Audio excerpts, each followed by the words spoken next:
नवम दुर्गा सप्त श्री दुर्गा सप्तशती नवम अध्याय प्रारंभ। निशुंभ वध ध्यानम। मैं अर्धनारीश्वर के श्री विग्रह की निरंतर शरण लेती हूँ। उसका वर्ण बंदूक पुष्प और सुवर्ण के समान रक्त पीत मिश्रित है। वह अपनी भुजाओं में सुंदर अक्षमाला, पाश, अंकुश और वरद मुद्रा धारण करता है। अर्धचंद्र उसका आभूषण है तथा वह 3 नेत्रों से सुशोभित है। राजा ने कहा, भगवान, आपके रक्त बीज के पद से संबंध रखने वाला देवी चरित्र का यह अद्भुत महात्म्य मुझे बतलाया। आप अब रक्त बीज के मारे जाने पर अत्यंत क्रोध में भरे हुए शुंभ और निशुंभ जो कर्म किया उसे मैं सुनाना चाहती हूँ। ऋषि कहते हैं, राजन, युद्ध में रक्त बीज और अन्य दैत्यों के मारे जाने पर शुंभ और निशुंभ के क्रोध की सीमा नहीं रही। अपनी विशाल सेना इस प्रकार मारी जाती देख निशुंभ अमर्ष में भरकर देवी की ओर दौड़ा और उसके साथ असुरों की प्रधान सेना थी। उसके आगे पीछे और पार्श्व भाग में बड़े बड़े असुर थे जो क्रोध से ओट चबाते हुए देवी को मार डालने के लिए आए। महापराक्रमी शुंभ अपनी सेना के साथ मातृगणों से युद्ध करके क्रोधवश चंडिका को मारने के लिए आ पहुंचा। तब देवी के साथ शुंभ और निशुंभ का घोर संग्राम छिड़ गया। वे दोनों दैत्य मेघों की भांति बाणों की भयंकर वृष्टि कर रहे थे। उन दोनों के चलाए हुए बाणों को चंडिका ने अपने बाणों के समूह से तुरंत काट डाला और शस्त्र समूहों की वर्षा करके उन दोनों दैत्यपतियों के अंगों में भी चोट पहुंचाई। निशुंभ ने तीखी तलवार और चमकती हुई ढाल लेकर देवी के श्रेष्ठ वाहन सिंह के मस्तक पर प्रहार किया। अपने वाहन को चोट पहुंचने पर देवी ने क्षुरप्र नामक बाण से निशुंभ की श्रेष्ठ तलवार तुरंत ही काट डाली और उसकी ढाल को भी, जिसमें 8 चांद जड़े थे, खंड खंड कर दिया।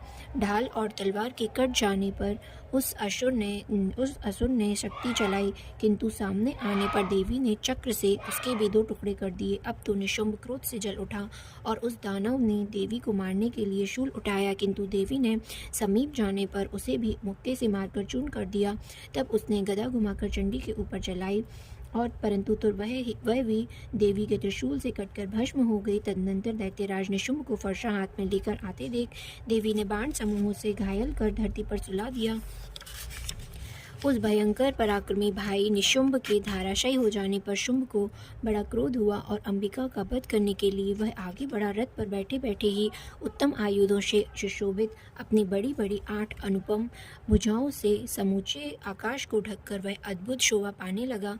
उसे आते देख देवी ने शंख बजाया और धनुष की प्रत्यंचा का भी अत्यंत दुष्य शब्द किया। साथ ही अपने घंटे के शब्द से, जो समस्त दैत्य सैनिकों का तेज नष्ट करने वाला था, संपूर्ण दिशाओं को व्याप्त कर दिया। तदनंतर सिंह ने भी अपनी दहाड़ से, जिसे सुनकर बड़े बड़े गजराजों का महान मद दूर हो जाता था, आकाश, पृथ्वी और दशों दिशाओं को गुंजा दिया। फिर काली ने आकाश में उछलकर अपने दोनों हाथों से पृथ्वी पर आघात किया। उससे ऐसा भयंकर शब्द हुआ जिससे पहले के सभी शब्द शांत हो गए। तत्पश्चात शिवदूती ने दैत्यों के लिए अमंगलजनक अट्टहास किया। इन शब्दों को सुनकर समस्त असुर थर्रा उठे, किंतु शंभु को बड़ा क्रोध हुआ। उस समय देवी ने जब शुंभ को लक्ष्य करके कहा, ओ दुरात्मान, खड़ा रह, तभी आकाश में खड़े हुए देवता बोल उठे, जय हो, जय हो। शुंभ ने वहां आकर ज्वालाओं से युक्त अत्यंत भयानक शक्ति चलाई। अग्निमय पर्वत के समान आती हुई उस शक्ति को देवी ने बड़े भारी लुके से दूर हटा दिया। उस समय शुंभ के सिंहनाद से तीनों लोग गूंज उठे। राजन, उसकी प्रतिध्वनि से वज्रपात के समान भयानक शब्द हुआ, जिसने अन्य सब शब्दों को जीत लिया। शुंभ के चलाए हुए बाणों के देवी के चलाए हुए बाणों के शंभु ने अपने भयंकर बाणों द्वारा सैकड़ों और हजारों टुकड़े कर दिए। तब क्रोध में भरी हुई चंडिका ने शुंभ को शूल से मारा और उसके आघात से मूर्छित हो वह पृथ्वी पर गिर पड़ा। इतने में ही निशुंभ को चेतना हुई और उसने धनुष हाथ में लेकर बाणों द्वारा देवी, काली और सिंह को घायल कर डाला। फिर उस दैत्यराज ने 10,000 बाहें बनाकर चक्रों के प्रहार से चंडिका को आच्छादित कर दिया। तब दुर्गम पीड़ा का नाश करने वाली भगवती दुर्गा ने कुपित होकर अपने बाणों से उन चक्रों तथा बाणों को काट गिराया। यह देख निशुंभ दैत्य सेना के साथ चंडिका का वध करने के लिए हाथ में गदा ले बड़े वेग से दौड़ा। उसके आते ही चंडी ने तीखी धार वाली तलवार से उसके गदा को शीघ्र ही काट डाला। तब उसने शूल हाथ में ले लिया। देवताओं को पीड़ा देने वाले निशुंभ को शूल हाथ में लिए आते देख चंडिका ने बेग से चलाए हुए अपने शूल से उसकी छाती में छेद डाली। शूल से विदीर्ण हो जाने पर उसकी छाती से एक दूसरा महाबली एवं महापराक्रमी पुरुष खड़ी रह कहता हुआ निकला। उस निकलते हुए पुरुष की बात सुनकर देवी ठठाकर हंस पड़ी और खड्ग से उन्होंने उसका मस्तक काट डाला।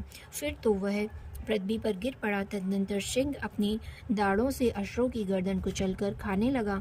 यह बड़ा भयंकर दृश्य था। उधर काली और शिवदूती ने भी अन्याय दैत्यों का भक्षण आरंभ किया। कौमारी की शक्ति से विदीर्ण होकर कितने ही महादैत्य नष्ट हो गए। ब्रह्माणी के मंत्रपूत जल से निस्तेज होकर कितने ही भाग खड़े हुए। कितने ही दैत्य माहेश्वरी के त्रिशूल से छिन्न भिन्न हो धराशयी हो गए।